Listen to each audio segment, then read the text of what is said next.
Within man operates an incorruptible moral law.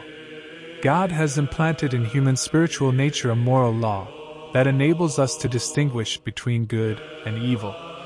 That's why no one says, "I haven't read the law, I didn't know what the law was."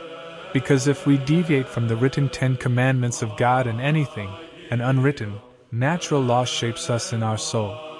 Do you want to know how the moral law implanted in us by God works, which enables us to distinguish between good and evil?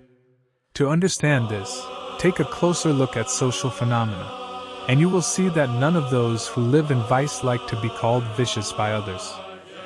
The adulterer commits adultery, but when he hears himself called an adulterer, he feels ashamed. While engaging in adultery, he enjoys it, but when others talk about his adultery, he feels ashamed. If you consider sin to be something good, why then do you feel ashamed for your sin to be called by its true name? Or call any traitor a traitor, and he will perceive the naming of his deed as a reproach and insult.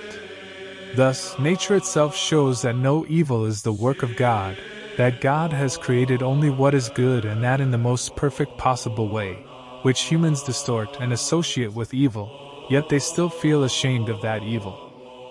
Tell a chaste person that they are chaste. They rejoice in it and are not ashamed of it. Call a righteous person righteous.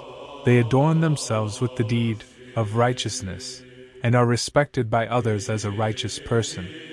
Even if, out of fear of God, they avoid the name of righteousness, they still quietly rejoice in their good reputation in God. Lessons for every day of the year. St. John Chrysostom.